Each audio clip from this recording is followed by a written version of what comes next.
welcome. You're welcome. Okay, I think we can start. So good morning. Well, I think we are all in the same time zone, give or take, I assume. I've seen one attendee. So good morning, everybody. So my name is Matteo Di Castelnuovo. I'm a professor here at Bocconi School of Management, and I coordinate the Energy Research Group. Now I'm here today as a chair for this session on rethinking the energy security strategy, and that's good because also that's the main title of the conference, right? So this is a conference on energy security, and so we're going to deep dive on some of the issues. And so before we get started, some rules of engagement for whoever is listening right now. So we're going to have 3 presentations, and each one will last 15 minutes. And then we're going to have 10 minutes, give or take, also for actually a Q&A, or even more if you have more time, if whoever is connected is willing among us to ask any questions. And of course, we can use the chat. But if I may, because there are so few of us, we can probably talk directly, face to face in a way. And with regards to the specific program, together we're going to start today with Honorata Niga Lukashevska. Did I pronounce that right? Honorata is completely fine, don't worry. No, I'm not fine, because actually I'll tell you why, Honorata, because my wife is half Polish. And okay. I tried to pronounce, I show the name, and she always tells me that my Polish is absolute rubbish. But it's probably the only flaw I have, so that's okay, right? That is fine. But I'm trying hard. Okay, I will be trying hard. So we have Honorata Niga Lukashevska. We have Denis Subotnowski. Subotnowski? Not really. Subotnitsky. Subotnitsky. Well, close. Almost. Yeah, pretty. Now, well, Martin, tell me I'm doing that right. Martin Speck. Did I get that right? Okay. Almost. Okay, guys. I think work in progress on my side. Okay, so 3 interesting presentations, quite different, looking at the issues of energy security from a very different perspective, different backgrounds also, as you will see of our speakers. And so this will make for a very interesting session, okay, looking at something which is always the issue of energy security. I mean, Professor Bollino said also something about about the evolution of energy security. And why not you starting with the bank, with Honorata Niga Lukashevska from the Warsaw School of Economics, which, and Honorata, if you don't mind me spending a few words about yourself. So Honorata is coming from the Warsaw School of Economics. She has her main research interest centered around international economics, energy security, and international energy markets. She did a PhD back then in 2013 on energy security and international energy markets. She specialized over the years in energy security studies, including during her postdoc research. She's published extensively on leading energy journals. I'm so glad to hear about that. She's also very active in teaching assignments, both in Poland and abroad. And she gained also relevant and impressive professional experience in the international arena, while being part of the Polish delegation of the UNFCCC Conference of Parties. And so I think she's very much the right person. We would like to ask her to tell us more about her research, which has to do with the shift of paradigm.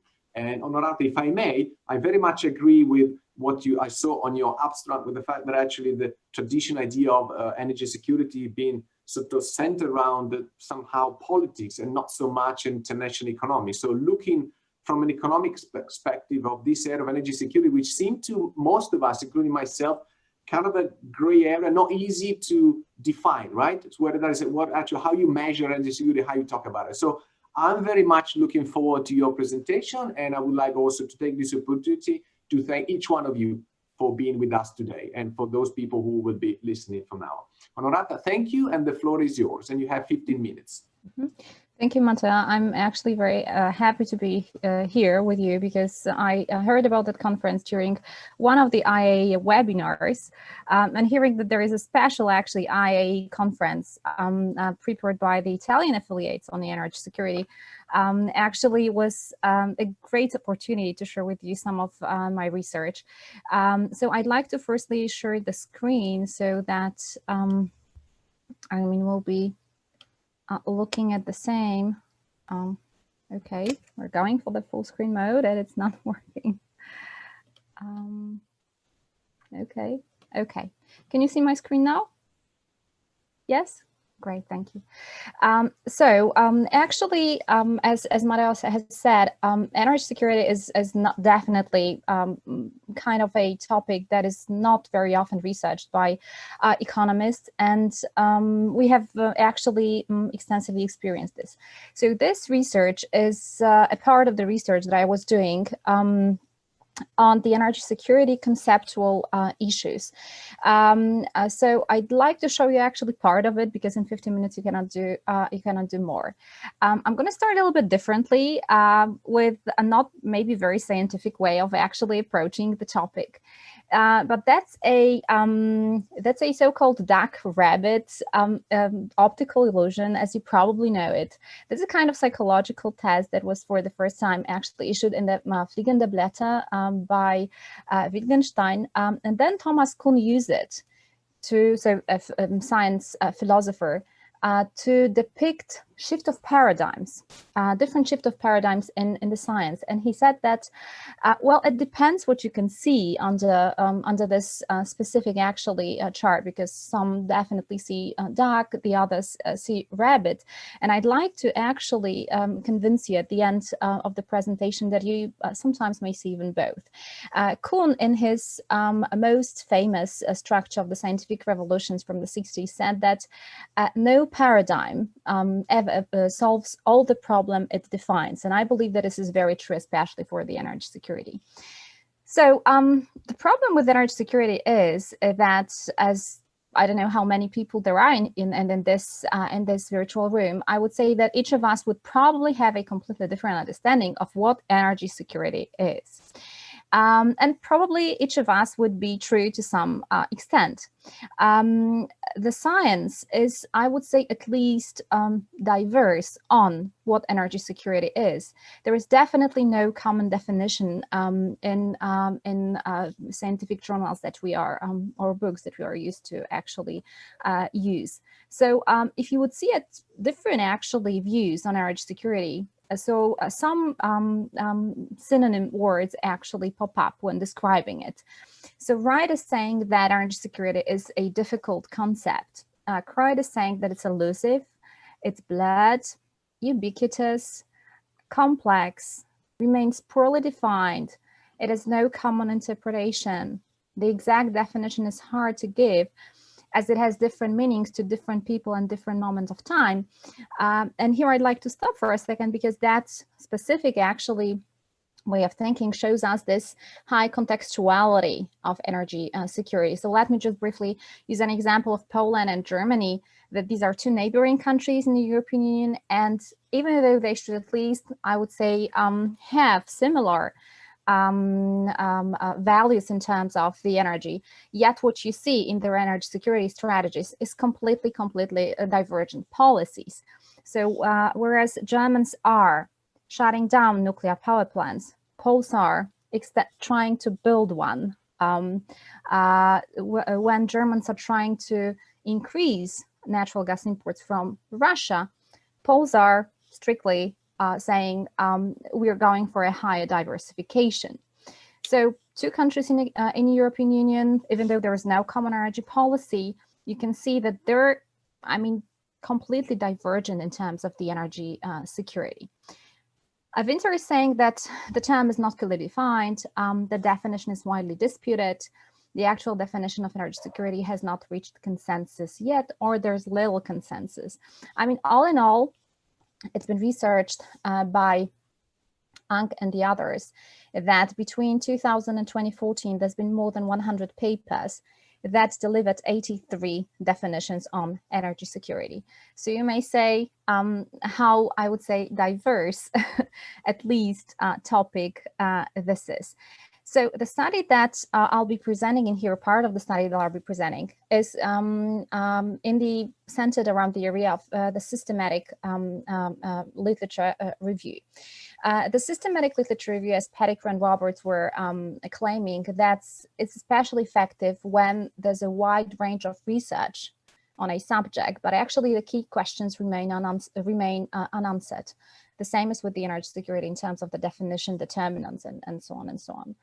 So I went for a specific type of the systematic review, which is scope review. That's a kind of approach that is used to find the most suitable studies, but without attempt at their synthesis. However, it does not mean that I have not included the SALSA framework for the systematic review, which employs the methods of synthesis, analysis. However, at the point that I'm showing you, you will actually not see this, so I'm available for any comments in the Q&A session. So I decided to take into consideration two databases, the biggest ones, the Web of Science with the score collection and the Scopus.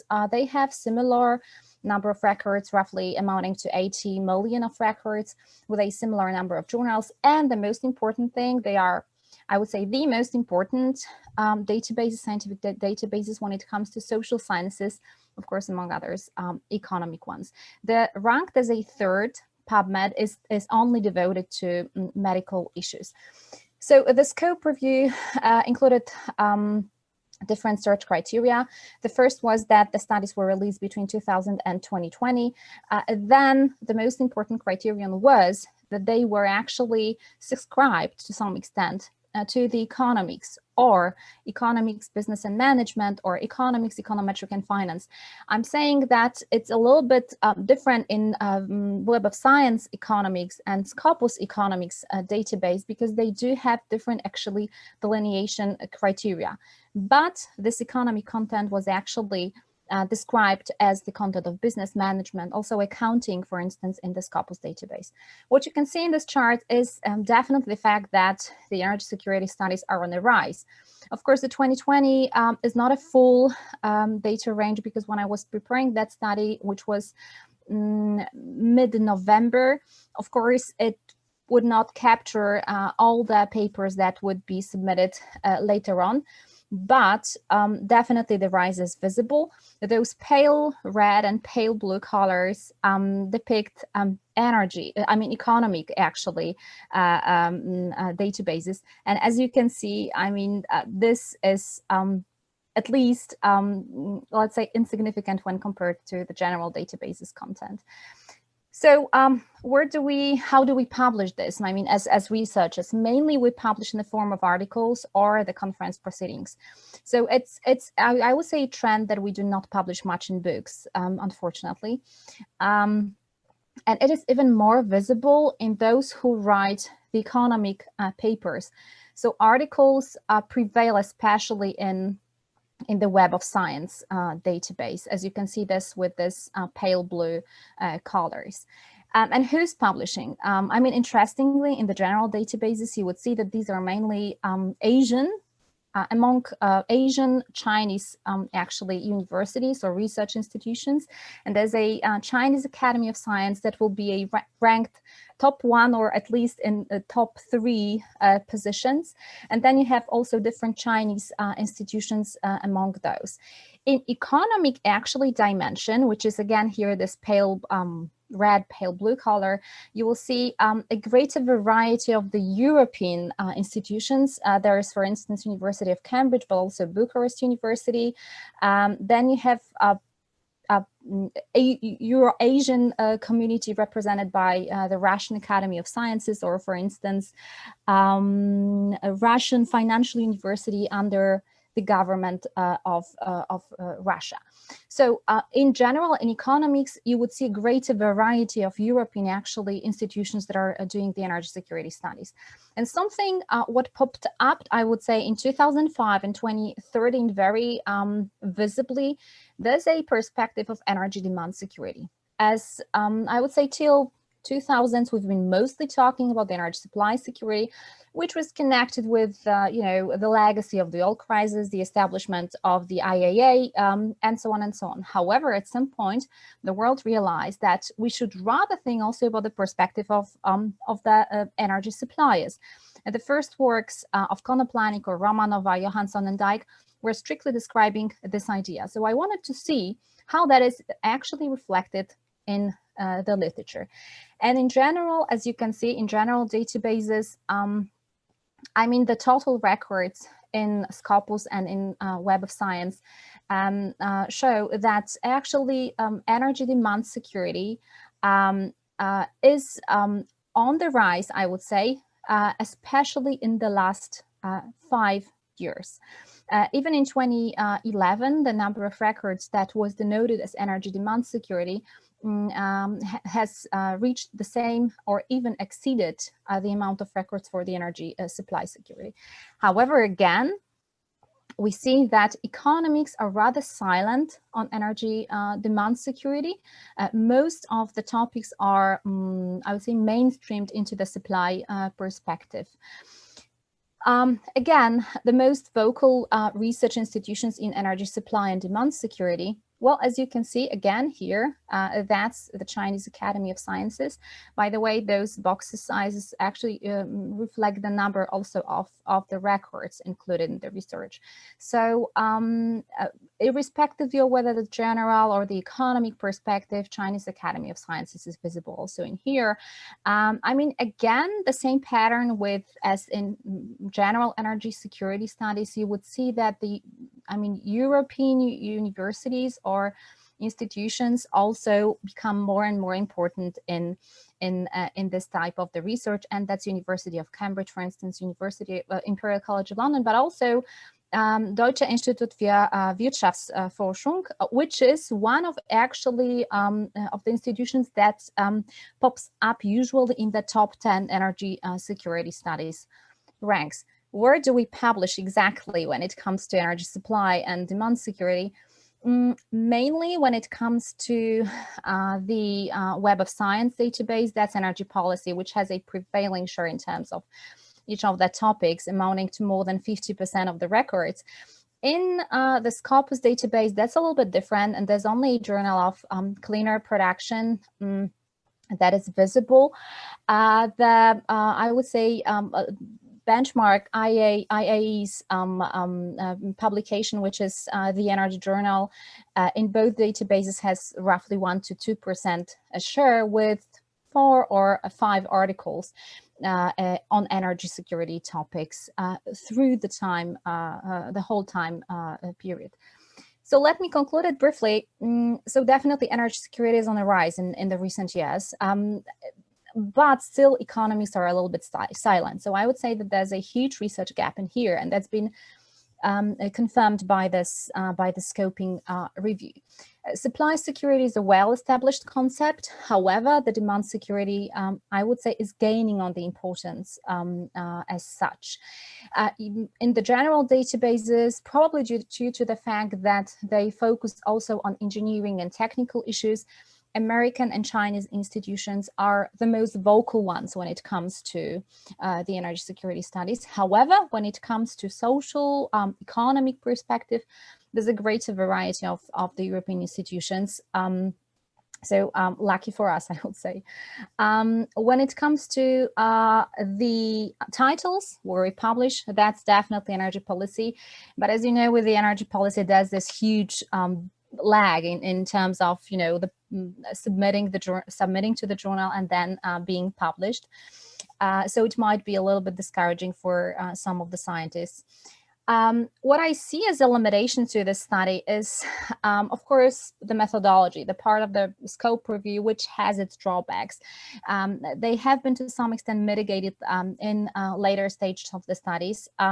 But the truth is that it shows only the scope of the research.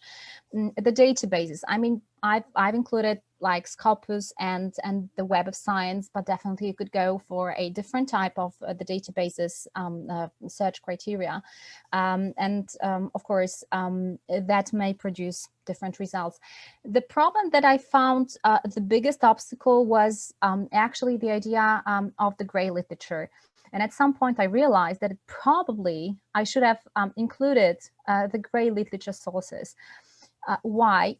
Well, that's because all the institutions like IAEAs or World Energy Council, they produce lots of the papers on energy security, which would not be actually captured by the scientific databases.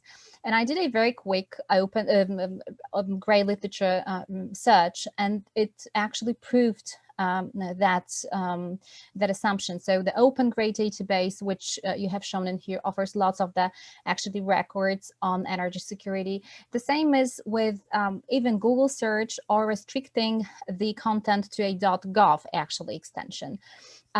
With the Google, the problematic issue is that even if you have the advanced solutions, you cannot restrict the time range. So you cannot say that you're only looking for the documents from 2000 to 2020. That's a little bit problematic. However, I would say that the gray literature may provide a huge actually pool of different research topics and definitions on the energy security. I mean, the most popular one delivered by the International Energy Agency, which we use it intensively, I would say in all of the studies, is not included actually in this literature. That actually leads me to again Kuhn saying that, you know, the answers you get depend upon the questions you ask. And definitely, I was asking only the Scopus and the Web of Science database, which, again, I think that if including gray literature would be even more. I mean, I would get richer results.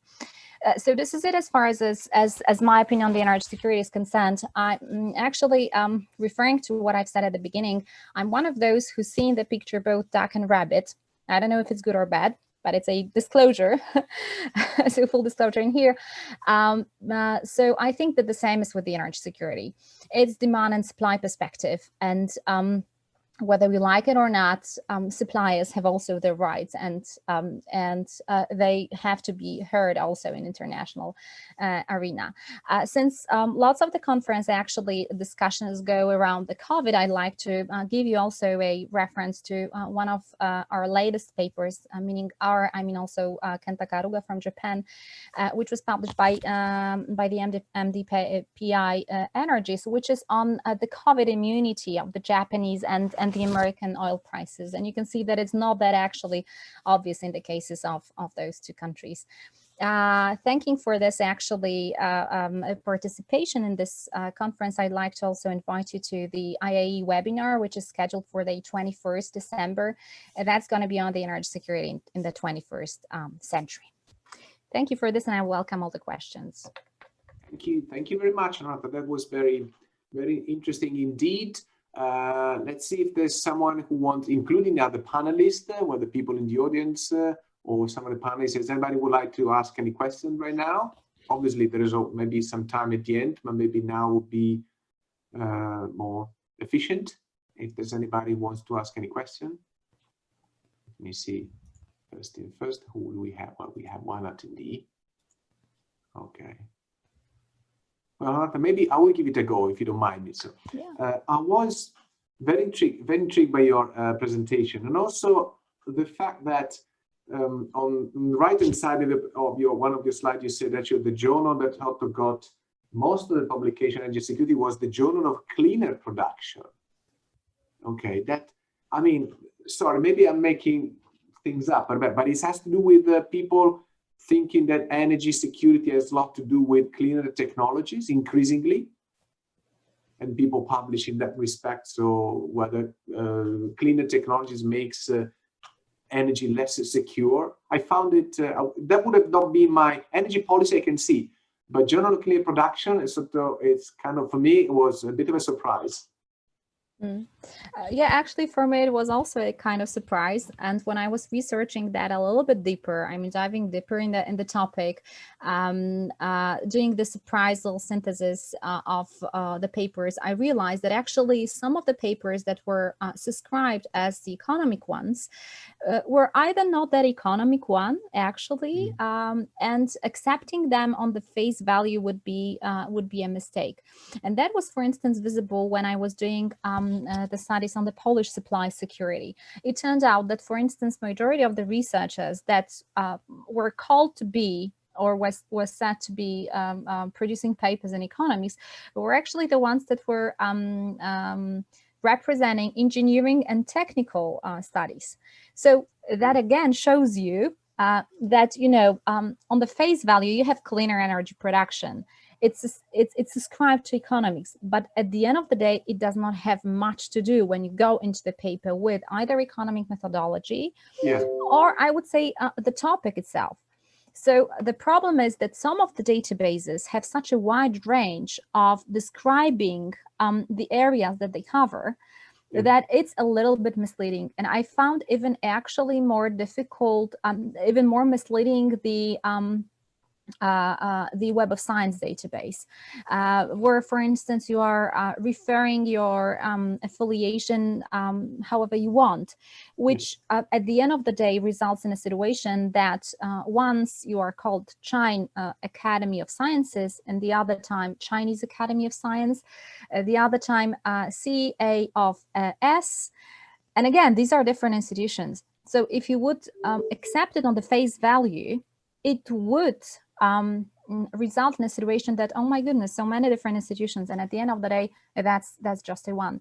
So I would say the Journal of Cleaner Production, yes, but the studies that are included there are, even though subscribed as economic ones, sometimes more of, I would say, technical or engineering concentration.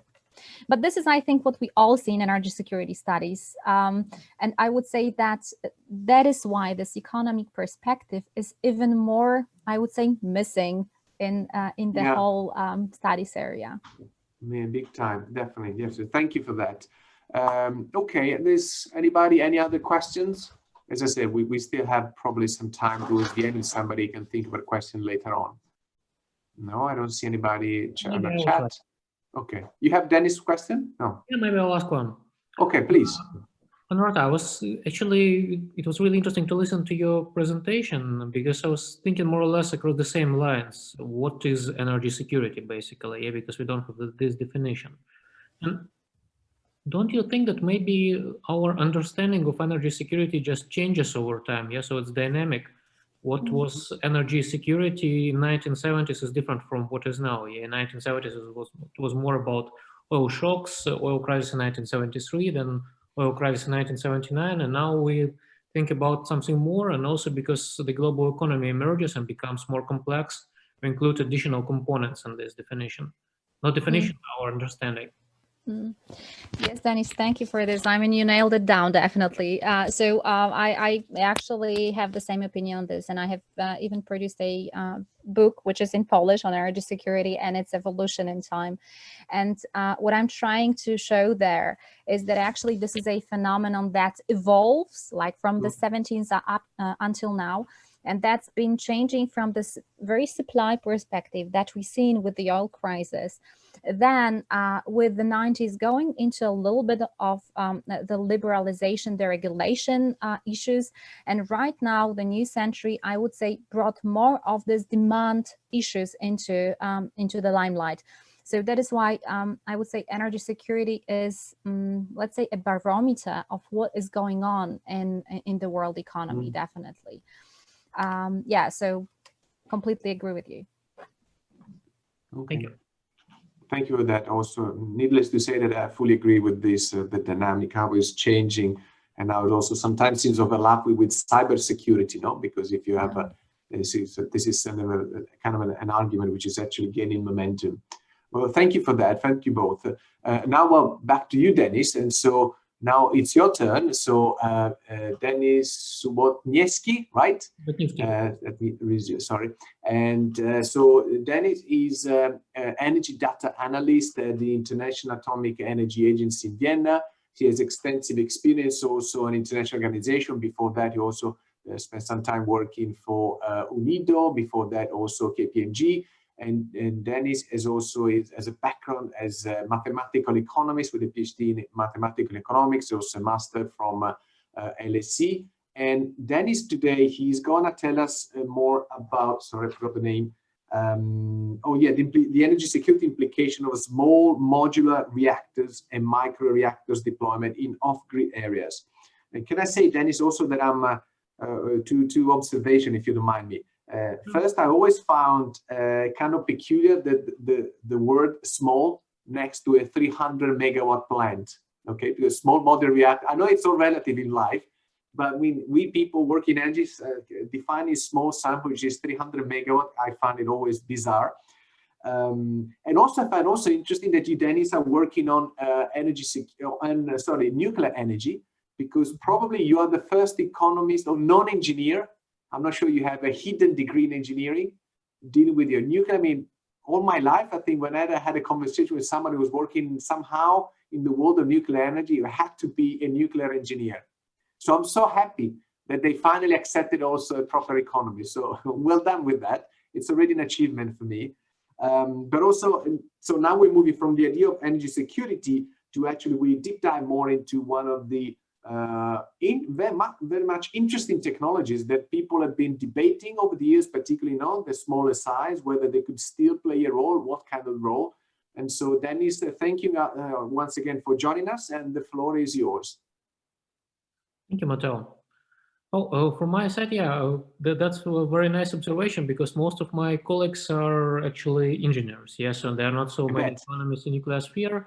For me, the past over this was quite specific. I first specialized in economics in general, yes, like broader economists. Then my first jobs were more on energy economics, and later it became a bit focused more on nuclear energy and its comparison with renewables. So kind of I came through pretty specific career track, I would say, which is not very usual. So thank you for paying attention to this, Matteo. I'll try to share now my screen as well.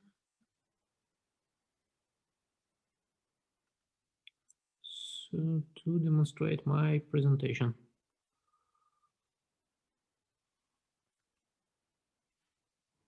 I hope it works well. Can you see my screen? Perfect.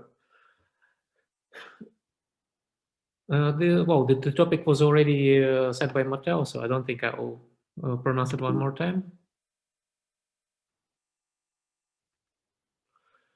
So when I was thinking about this paper, actually I started working on this last year when we organized the first conference of the IAEE at International Atomic Energy Agency on climate change.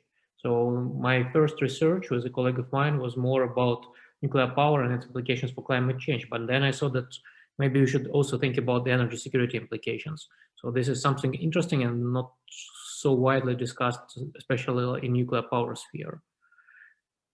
And again, when I started working on this presentation on Narata, I actually think that really I faced the same issue that you were discussing in your presentation, that there is no real definition. So I was just like thinking what we understand by this. In general, looking at the papers on energy security and nuclear power, normally we would say that energy security is generally a very important factor affecting the national decisions in favor of nuclear. And it was used as a major argument even in early papers from 1950s, so since the time of commercial introduction of nuclear power. So some major arguments normally used for nuclear from the energy security point of view, if somebody decides to develop nuclear power in the country. It's the stability of supply, so nuclear power plant normally produces power in a very stable way over decades. Predictability of costs, because operational costs constitutes normally quite a small part the total lifetime expenditure of the plant. So you don't need so much fuel. You can also predict how much you will need over the whole lifetime of the plant. And in comparison with larger capital expenditures, it's not so much. And also later, like I would say last 30 years or since 90s, since the first conference in Rio in 1992, it's the argument of low life cycle greenhouse gas emissions. So a bit of the definitions on SMRs and microreactors. So yeah, very good comment, Matteo, that it's really the plants with less than 300 megawatts of installed capacity per reactor. So clearly for most other sources of energy, it's not so much. It's a lot really. While for nuclear power plants, currently it's considered to be quite small, because modern nuclear power reactors are usually over 1,000 megawatt per unit. So, for example, Russian VVR, so Chinese would be like around 1,200 megawatt, and the biggest European EPRs would be 650 megawatts. So, 5 to 6 times normally more than the SMR. And the 300 megawatt is usually the highest level. Usually it would be less, under 100 megawatt, like 50, 60 normally.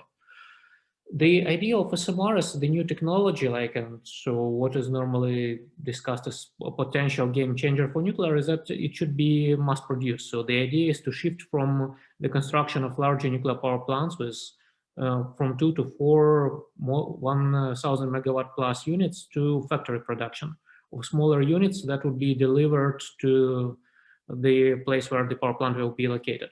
So this normally is expected to provide significant cost reductions in case if mass production will be achieved.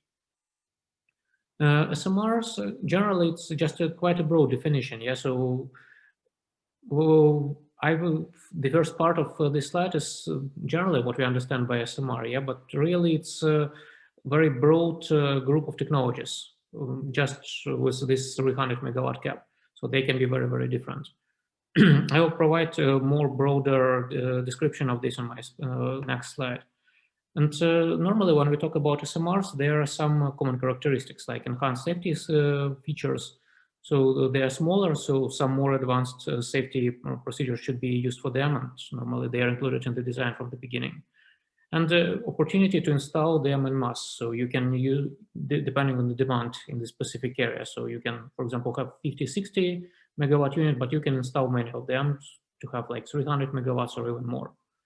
And the microreactor is yet one more sub-technology.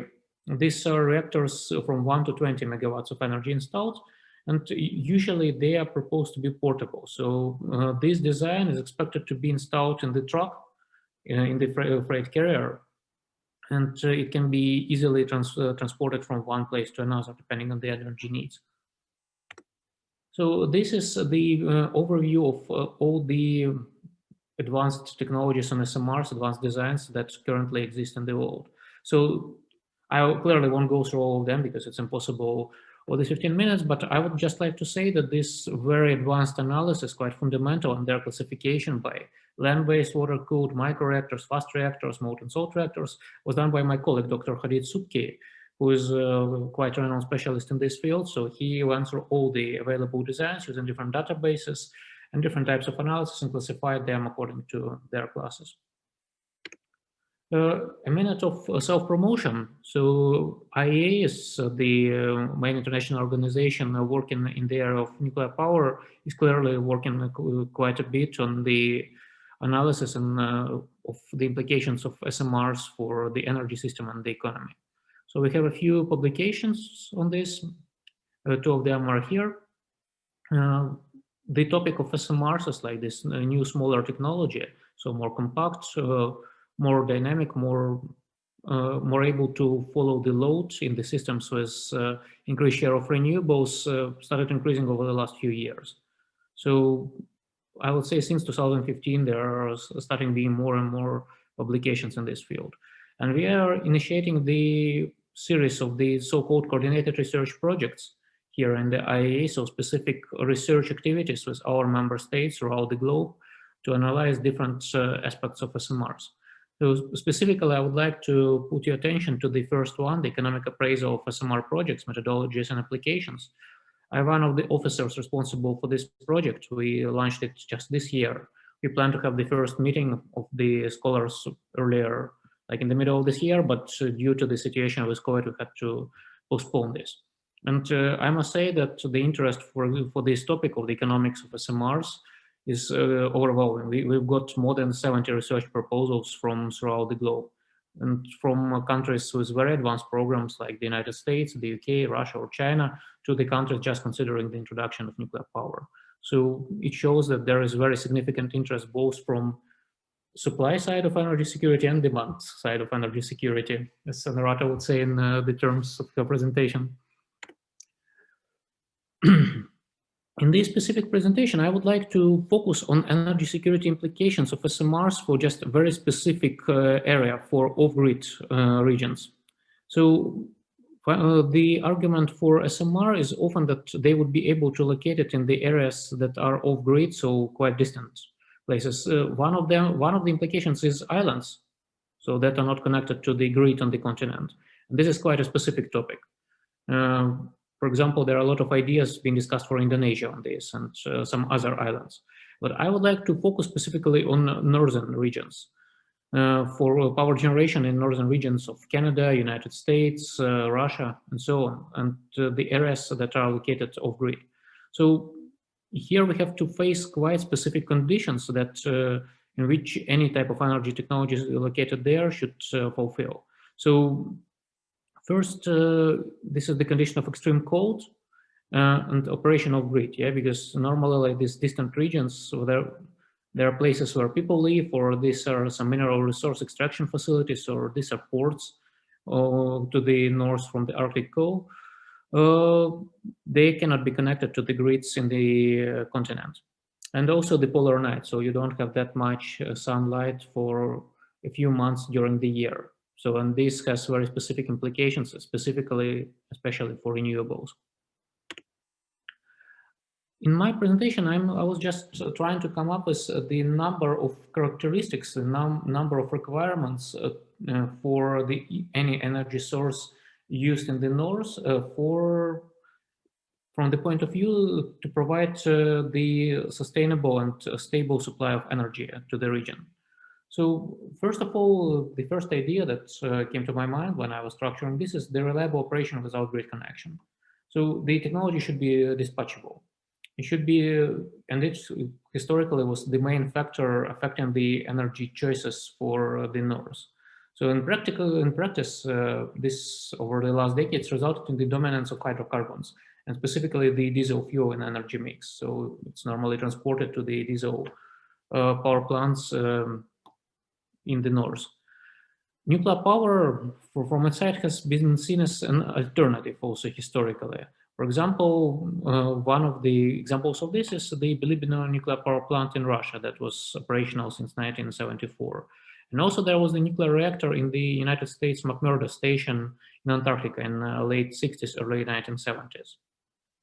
So SMRs build up upon this experience, and the first SMR actually put in the operation since the end of last year, and it started producing electricity in the middle of this year, is the floating nuclear power plant Academic Lomonosov in the northern part of Russia.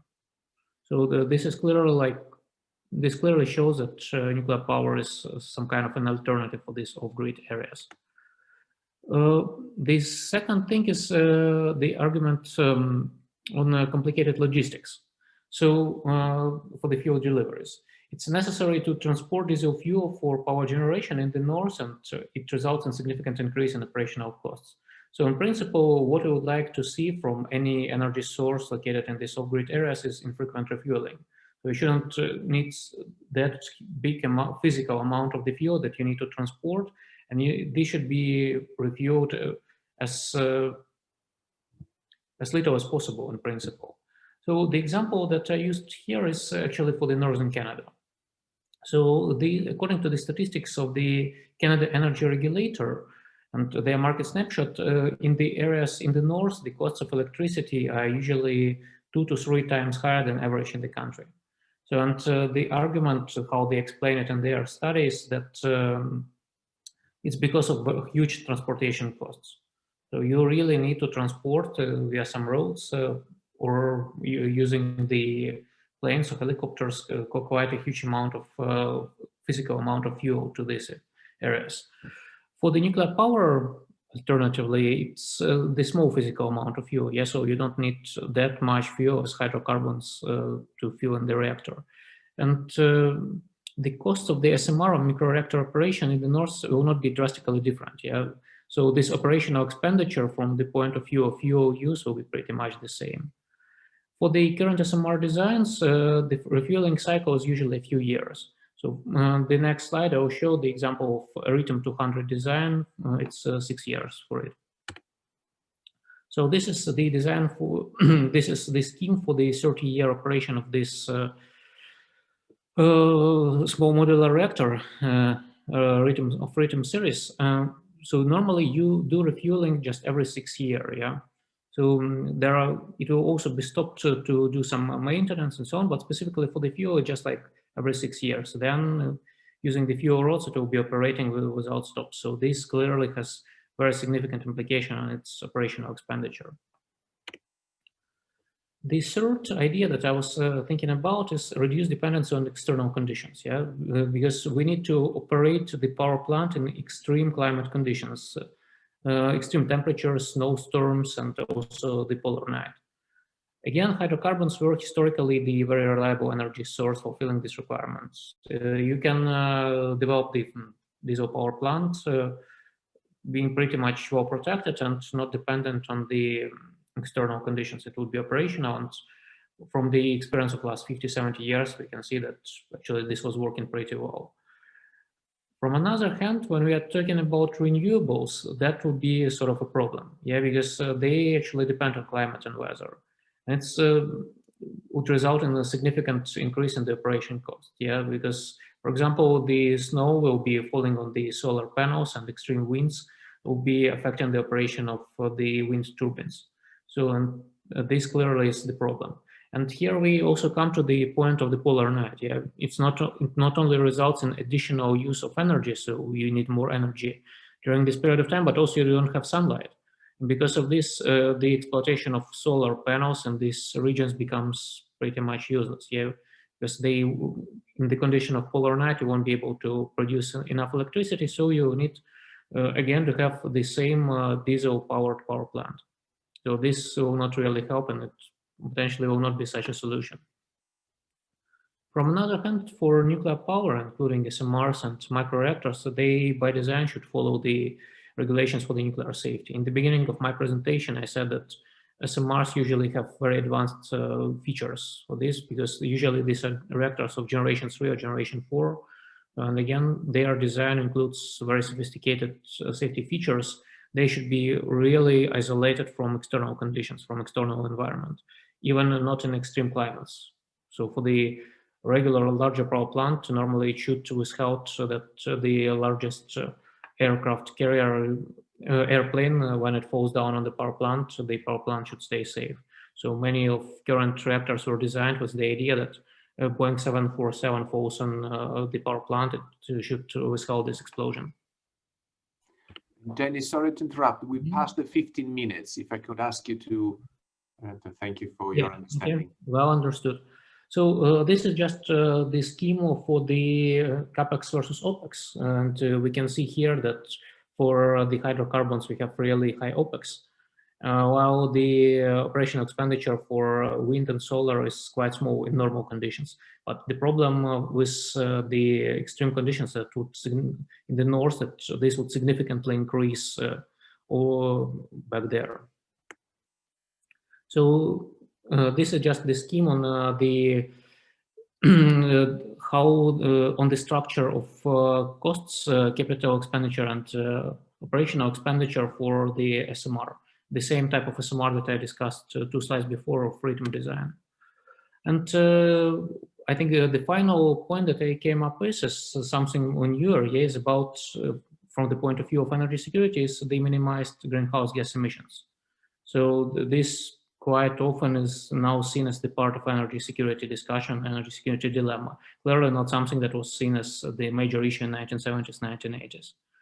So this study was conducted on the life cycle emissions, was conducted by me and my colleagues this year and published in the AIEE Climate Change in Nuclear Power 2020. These are average life cycle emissions from different power sources. And so we can see that in comparison. I don't know that. Sorry, that's Alexa. So these are for that nuclear is more or less at the same level as renewables. Also, the scalability. So the positive side of the SMRs is that they can be scaled. As I said in the beginning, you can install one smaller unit for 50, 60 megawatts, and if your energy consumption increases, you can install more. So the conclusions is that I think to describe the conditions, the requirements for the energy sources in the north, you can actually need the energy source that fulfills these 5 requirements: reliable operation with predictable output without grid connection, infrequent refueling, minimal dependency on energy conditions, on external conditions, minimized life cycle greenhouse gas emissions, and scalability. So possibility to install power plants with smaller capacity due to the limited energy needs. So application of these requirements to hydrocarbons, they have issue with number 4, minimized greenhouse gas emissions. Otherwise, they served pretty well over the last decades. For intermittent renewables like solar and wind, it's the issue of dispatchability and dependency on external conditions. And for large nuclear, the issue is with number 5, with the scalability. So they are usually large, over 1,000 megawatt, and you don't need so much in the north. And basically, SMR and microreactors, based on this set of conditions, could be a potential option. Maybe I hope it will work out, and let's see whether they will be operational in 2020s, 2030s, and in the northern regions. Thank you. Thank you very much, Dennis. Very enlightening indeed. Is there any question from the audience, from the other panelists for Dennis? Can I ask you a question, Dennis? Mm-hmm. What's your expectation, or the Atomic Energy Agency expectation, of the potential time frame when these microreactors can be deployed? Oh, very, very good question. And that's something that we actually discuss quite a lot with my colleagues, and a lot of our research efforts are on this. So if you remember this slide with the list of all these reactors that are currently being developed, yeah? So it's the part of the research conducted by a colleague of mine, and he made a really good presentation specifically on your question a few months ago. So what we expect in 2020s, like 5 to 7 first-of-a-kind reactors to be connected to the grid. Basically, it's not so much, because if you add up all their capacity, it would be around 1,500, 1,700 megawatt throughout the globe. And basically, it's the capacity of one modern European EPR type reactor, yeah? So the idea that they will be put online in mass and their factory production would start like in 2030s, most likely. Because usually, like for this technology, you need first of a kind on the reactor, yeah? So then you look at how it operates for a couple of years, whether it's safe, whether it performs economically as planned. And then after this, you already can start mass production. So given that normally you plan that you need like 3 to 5 years to construct, 2 to 3 years more to operate, I would say in 2030s, you can expect, if everything works well, that more significant number of reactors will be connected. Thank you. Thank you both. Thank you. Is there any other question for Dennis? Let me see the chat. No. Yeah, if I may, Mate, I have raised my hand. Yeah, may I? May I? Yeah. Oh, yes. Yeah? Sorry, I muted myself. Sorry. Okay. Please. Okay, Dennis, so thank you for this presentation. I do have one comment and one question. So I think that when it comes to the energy security definition, we are, again, using this great literature, mainstreaming thought, because you've mentioned the stability of supply and predictability of costs.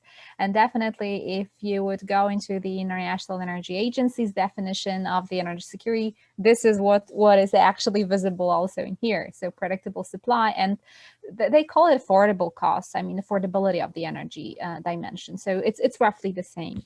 And one question, because I think that the SMRs are particularly, I would say, interesting nowadays. I think that number of countries, including also Poland at some point, were deciding whether it might be the SMRs to be included in the nuclear, let's say, portfolio, because we are the newcomers, so to say, in this energy field.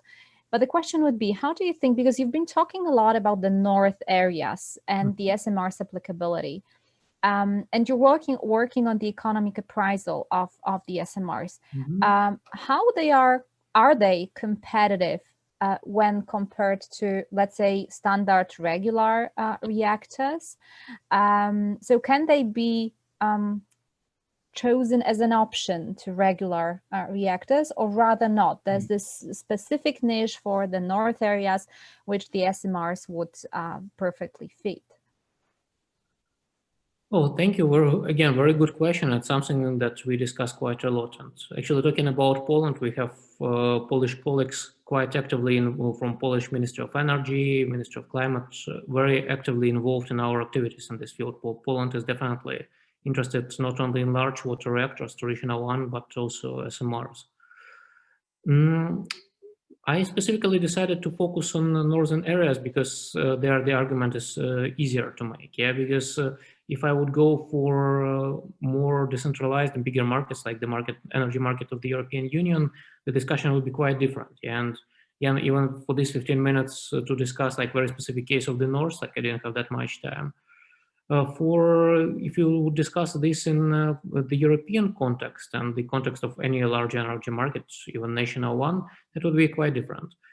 First, in terms of economic performance, the first of a kind reactors that are being built now in 2020s, they will definitely be quite expensive, but this is the case for any new technology. So that's not something that we do not expect.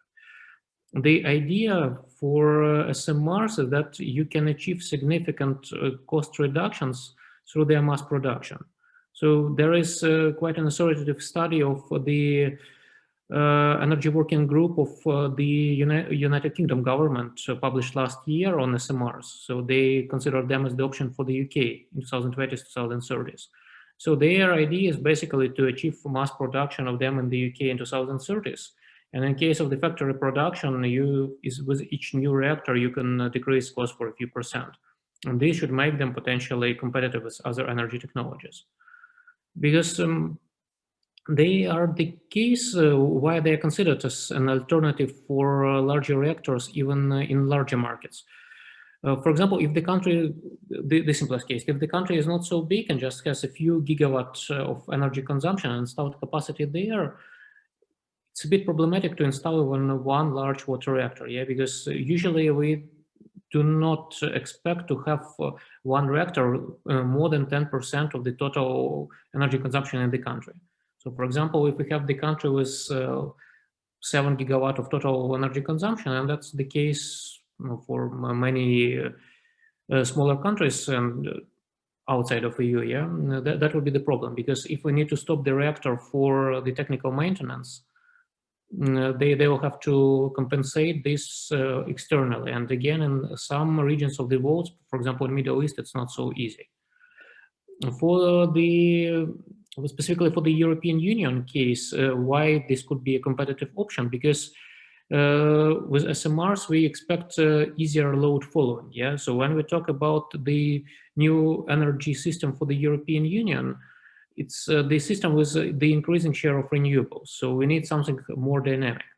The larger reactors, they are designed to work on the maximum capacity over 60 to 80 years, and you can decrease the energy produced, that's true. And we also do studies on load following for large water reactors, but in principle, they are not designed for this, and economically does not make much sense. But for SMRs, because each of them is smaller, you can play more easily in the system where there are SMRs and very large share of renewables. The renewables are intermittent. So when we talk about costs for them, usually there is this very authoritative study of the Nuclear Energy Agency on decarbonization and the costs of the systems with increased share of renewables. So for them, you need to consider that the cost of energy stability should be divided through the whole energy system. Yeah. So for example, when renewables cannot produce this, they should produce energy because there is no wind or solar. There is some baseload capacity that will be able to compensate them, and it will not only be gas because of the limitations set by Paris Agreement. So in this case, for example, the profits generated by other energy sources could be redistributed for others that would kind of stabilize the energy supply and also allow to decrease the carbon footprint globally. So this is generally the line of thinking that we use for our argumentation. Thank you both. Thank you, Dennis, for the answer. And now we move to our last but not least speaker of the session, which is Martin. Martin Svech is, so let me retrieve your file. He's a lawyer. He's currently a lecturer in international law and international energy law at the Masaryk University Faculty of Law, Faculty of Social Science at Brno. And he's also, correct me if I'm wrong, currently doing a PhD whose thesis is Dimension of International and European Energy Law, the State Sovereignty in Ensuring Energy Security. So very much, this is your session, Martin.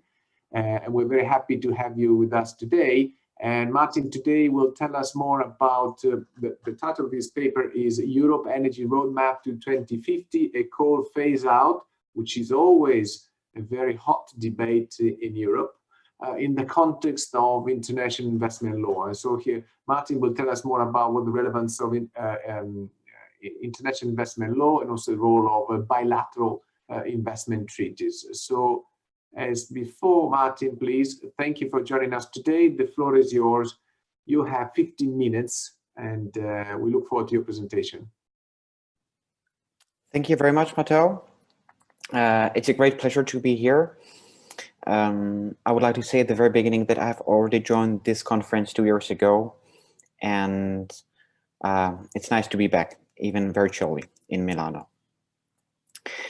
My today presentation is about the coal phase out, and I analyzed this very much debated way how to achieve climate goals from the international law perspective, in particular from the perspective of international investment law. I will not go into the details of my legal analysis. This can be found in my paper. But instead, I would like to provide you with the broader picture, because there are many dimensions of the whole theme, and I think it's especially since this presentation is not intended to be instructed for only lawyers. So let me begin. This is the brief outline of my presentation. First of all, I would like to make you familiar with the climate change and why do we perceive it as the biggest environmental crisis, and why the energy sector should be one of the sectors responding to this crisis. Then I would like to introduce you to the legally and also non-legally binding commitments made by the countries in response to the climate change crisis. Then I would like to discuss a little bit the EU Energy Roadmap 2050 and the role of coal phase out in achieving the European Union's climate change objectives. And then we will finally dive in to the international investment law and why international investment law may be perceived as a very important tool in order to strengthen energy security, but at the same time as a threat perceived by many countries and potential obstacle in achieving climate change related objectives. Well, there is no doubt that the climate change represents an urgent threat to human society and the planet. Here just some data. 2020 is said to be one of the 3 hottest years on the record. You can see 10 hottest years on record globally, and energy is going to play an important role because it's accounted for more than 70% of global greenhouse gas emissions. This is one of the outcomes, or one of the outcomes made by the International Panel for Climate Change. The United Nations created institution dedicated to climate change related research, and as you can see, human influence on the climate system is clear, and recent anthropogenic emissions of greenhouse gases are the highest in history. And recent climate changes have had widespread impacts on human and nature systems. So it's time to act, as even the last weekend, the United Nations Secretary General emphasized again. These objectives have been translated into non-legally binding commitments and legally binding commitments. To mention the most important non-legally binding commitments, I would like to talk briefly about Sustainable Development Goals and the 2030 Agenda, adopted in 2015. And for the purposes of this presentation, 2 SDGs have to be stressed, particularly SDG 7, affordable and clean energy, and SDG 13, on climate action. Just to make you familiar with some of these commitments, the international community is committed to to increase substantially the share of renewable energy in the global energy mix and double the global rate of improvement in energy efficiency. From the Sustainable Development Goal number 13 perspective, I would like to emphasize that international community is committed to strengthen resilience and adaptive capacity to climate-related hazards and nature disasters in all countries, and integrate climate change measures into national policy strategies and planning. When it comes to legally binding commitments, there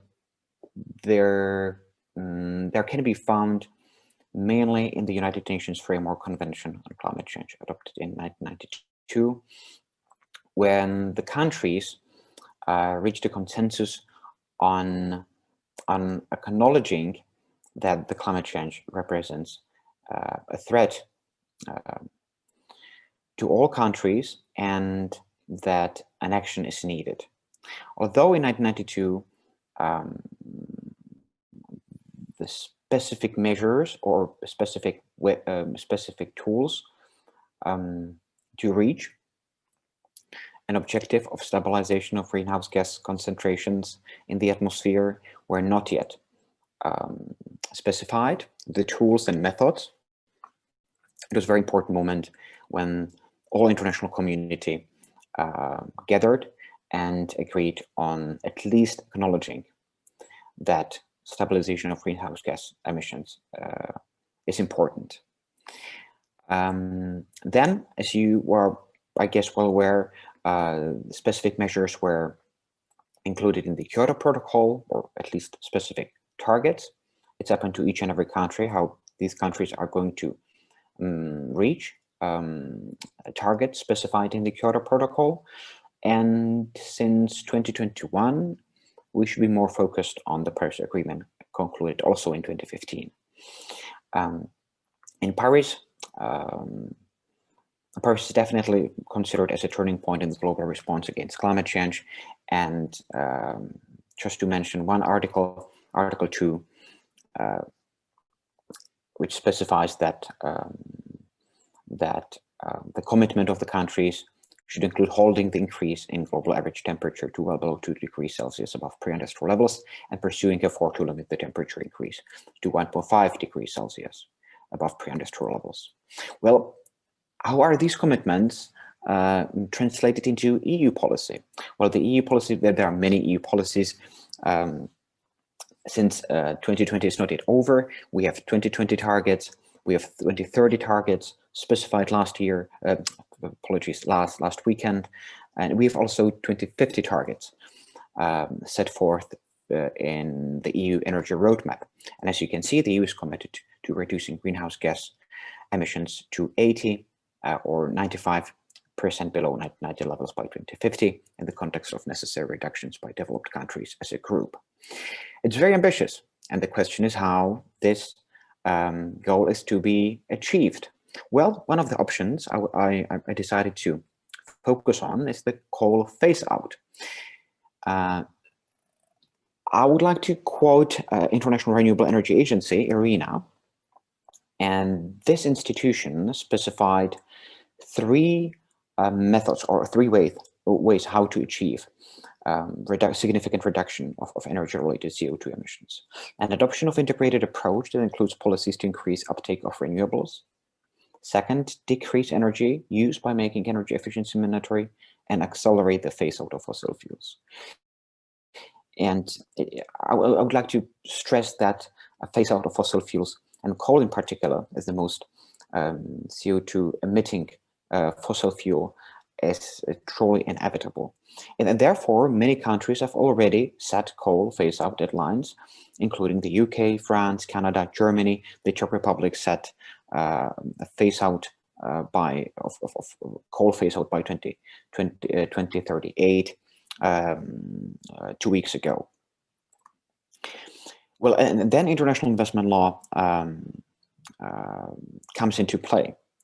What's international investment law very briefly about? International investment law has been designed in order to mitigate investment risks. To give you an easy example, when there's an energy company and it's considering where to make a foreign investment, various considerations, various aspects and elements are taken into consideration. And the most important include general policy framework for foreign investment, including economic, political, and social stability, economic determinants, and business facilitation, such as investment promotion, including investment incentives. And all these three determinants interact and enhancing and reducing the attractiveness of countries for foreign investments. Well, investment risks are considered very significantly when it comes to investments in the energy sector, because investments in the energy sector are very, very special. First of all, they are usually long-term and very capital-intensive investment projects. Just to give you some data, medium in construction lifetime, not lifetime, construction time required for a nuclear reactor oscillated from around 84 months to 117 months. Operating lifetime is between 20 and 40 years. And it's a pretty long period of time when an investment is exposed to significant risks, including environmental regulation, legal framework and its adjustments, tax legislation, political cycles, wars, conflicts. And international investment law has been designed to mitigate these risks and to facilitate flow of capital between capital exporting countries and capital importing countries. Has been designed to enhance the economic growth and also strengthen energy security.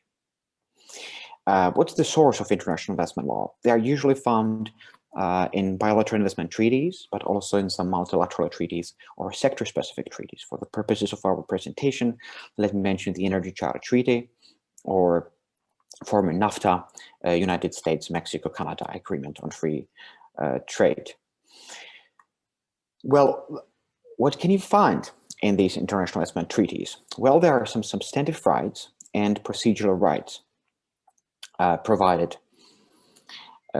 Substantive rights include, for instance, fair and equitable treatment, or require states provide adequate compensation in case of expropriation. And investors are allowed to initiate investment proceedings via international arbitration. This is called ISDS, Investor State Dispute Settlement Mechanism. And these can be found in many and almost all international investment treaties, including the Energy Charter Treaty.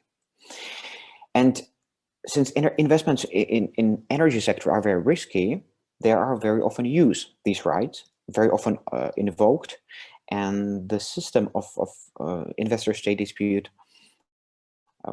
settlement is used very frequently. As you can see, energy related,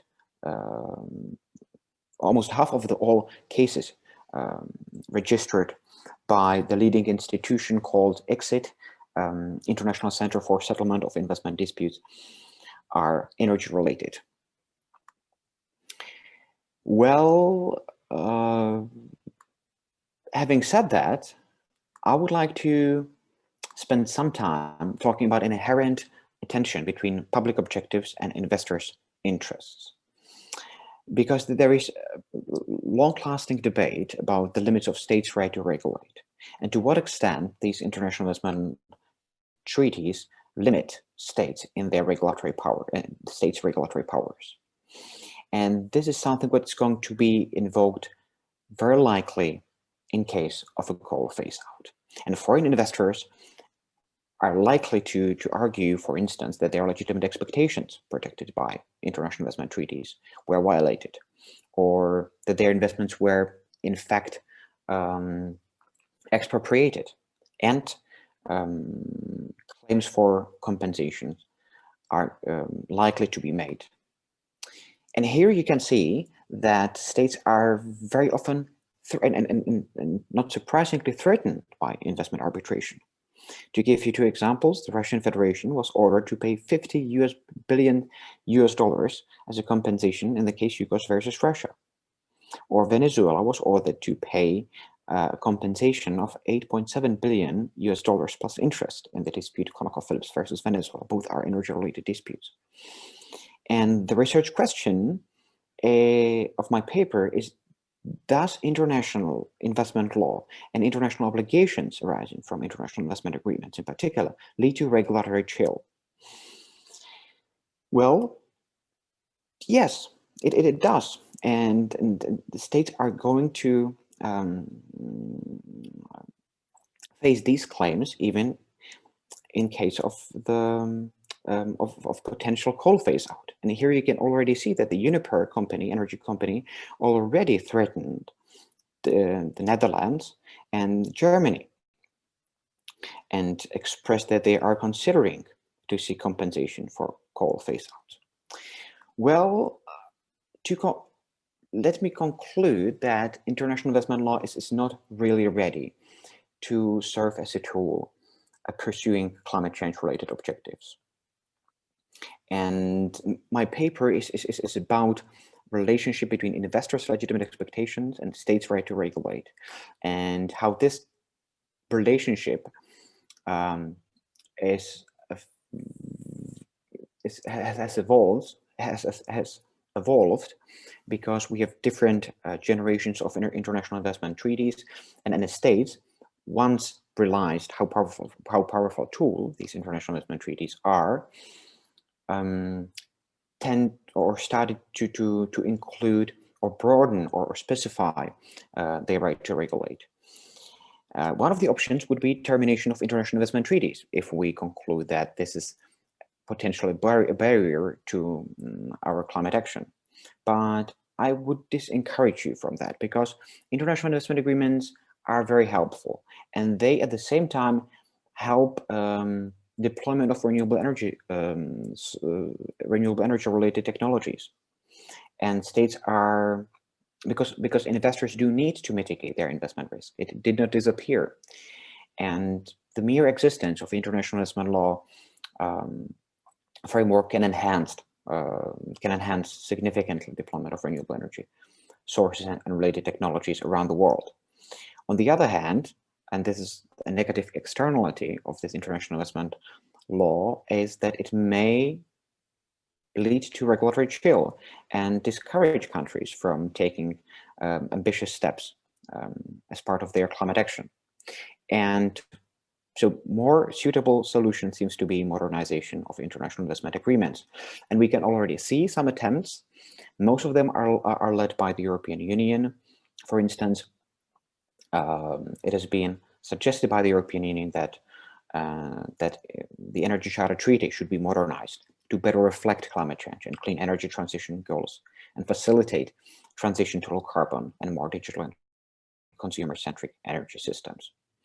And there have already been some attempts to even strengthen the regulatory powers of states in the latest generation of international investment agreements, such as the EU-Singapore Investment Protection Agreement, signed 2 years ago. So to conclude, reform of the international investment law is really needed in order to reach the goals we have set in all climate change related international treaties and non-legally binding documents such as the 2030 Agenda. Thank you very much for your attention.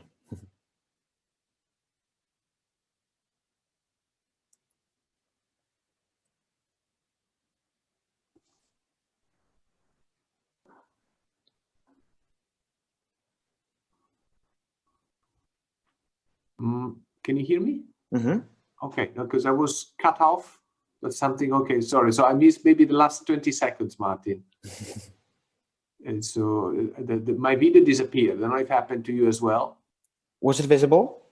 Not really. Zoom went off and then popped back again. So I lost it when last time I said that the international law had to be reform is needed.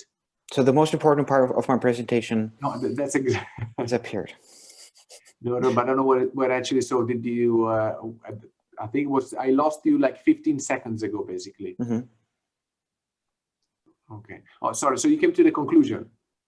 The conclusion is that the system of international investment law should be modernized. I do not find helpful to get rid of the whole system, because it has already helped us to strengthen energy security, for instance, and to deploy renewable energy related technologies. But on the other hand, since this system is fuel neutral, and the same protection is provided for both fossil fuels related investments and climate change or renewable energy related investments, this should be adjusted and somehow modernized to shift the system to make it less objective and to prioritize renewable energy related and energy efficiency related investments and projects, because it may lead to regulatory chill on the side of states and to be less ambitious, or because they may be and they will be definitely threatened by investment arbitrations. Okay, thank you very much, Matti. Is there any question from the audience or from other panelists?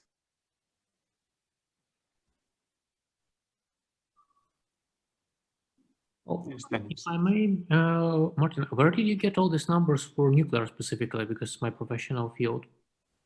Because numbers that operational lifetime of nuclear power plant is 20 years, this seems to be completely off.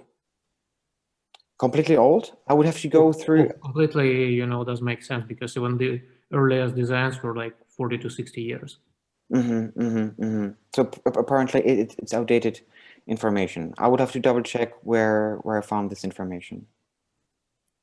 But thank you for such valuable correction. Because therefore also, since most of the nuclear power plants are going to expire their licenses, I think there's a tendency to extend their lifetime.